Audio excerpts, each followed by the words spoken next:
The Transformers the movie is a, well, movie that I'm sure needs no introduction. Released in 1986 between seasons 2 and 3 of the iconic Sunbow Marvel cartoon, the production proved to be an ambitious feat of animation, seeing a budget so massive that Toei used its remainder for future projects, namely Saint Seiya. But with ambition comes risk. The film sought to refresh the beloved toy line for longevity by introducing a new cast of mainstay characters, while also putting fan favorites like Prowl, Ironhide, and Wheeljack out of commission. It should be noted that at this point in the history of the Transformers, the production of the G1 cartoon was preparing to see a major overhaul, as Toei, SCRYE Productions, amongst other studios were being less involved in the animation.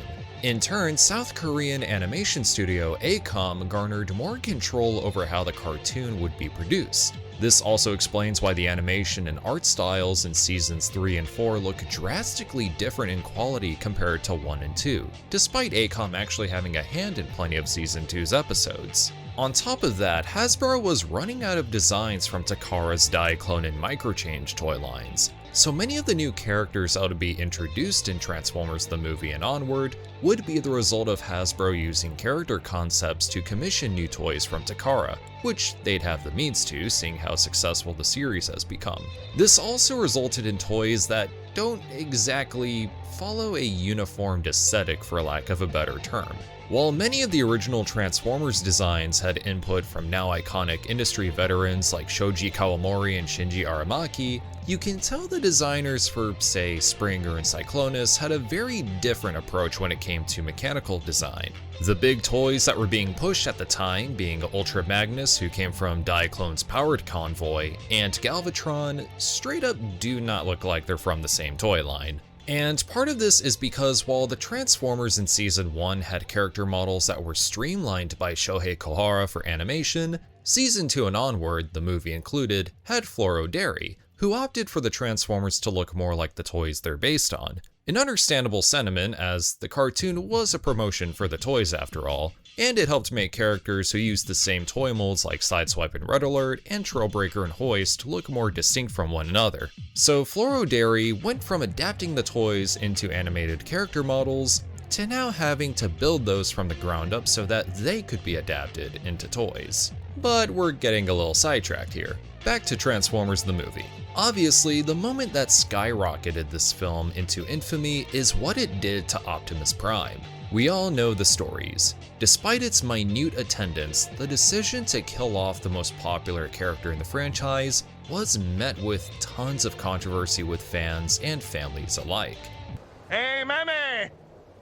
Oh, don't be like that. If I had a rock, I'll bust your head, bitch. The effects of Optimus Prime's death are still felt to this day, as it continues to be a common thread amongst plenty of Transformers media, as well as a reminder that you probably shouldn't axe the main character of your entire show to course correct toy sales. At least, not without a sense of thematic significance. See, reviving Optimus Prime as a result of backlash at the end of Season 3 does paint the showrunners and writers of the original Transformers series as careless in making that initial choice. But what if I told you there was a little more meaning to it? Viewers will notice that of all the Transformers to die, Optimus, and also Starscream, are the only ones whose colors fade to monochrome.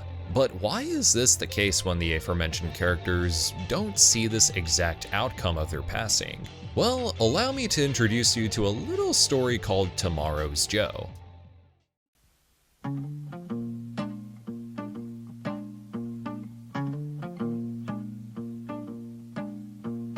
Commonly referred to as Ashita no Joe, the 1968 manga series by Asao Takamori and Tetsuya Chiba follows a young drifter named Joe Yabuki who gets arrested and forms a rivalry with former boxing champion Rikishi Toru. The two promise that their paths will cross again in the ring as they spectate one another's boxing careers. Without spoiling too much, Joe comes a very long way, and in the finale fights the undefeated champion Jose Mendoza. During their bout, Joe is pushed to his absolute limits. His fire burns brighter than it ever has before, and as he had foreshadowed early on, by the time it's over, all that is left of him is pure white ash. This shot of Joe resting has been homaged and parodied in countless media, usually to depict someone dying or do so in an exaggerated and comedic manner. And now, as I mention it, we can certainly link Prime's death as a callback to this specific moment. Now, there is a chance this is purely coincidental. I mean, Prime isn't sitting in a chair or anything,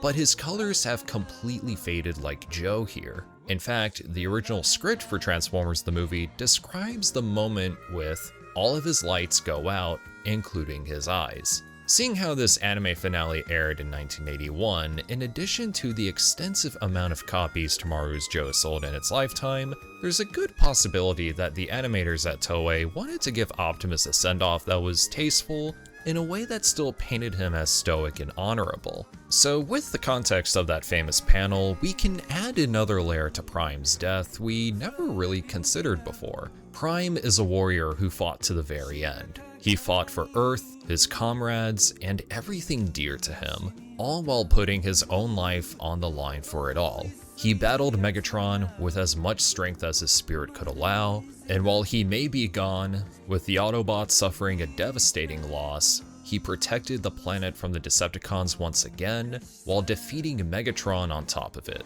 The stakes during the battle in Autobot City were proven to be catastrophic, and Prime knew what he was getting himself into. And at the end of it all, the very fire that fueled Optimus Prime's spirit has become pure white ash. Megatron must be stopped, no matter the cost. リングだよ。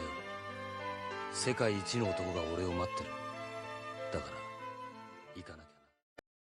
For many fans of the Transformers, the 1986 movie is a classic for its wonderful animation and exciting soundtrack. For what is, with all intents and purposes, a feature-length toy commercial, which also said your toys aren't cool anymore, there's a heart to Transformers the movie, and it's certainly surprising to see how much nuance can be generated from a little reference to a boxing manga from over a decade prior, which does happen to be one of the most iconic Japanese stories of all time. 燃えかすなんか残りゃしない。真っ白な灰だけだ。Anyway, that's all for now. I normally do videos on tokusatsu, mecha anime, and other facets of East Asian media, but let me know if you'd like to see more Transformers content.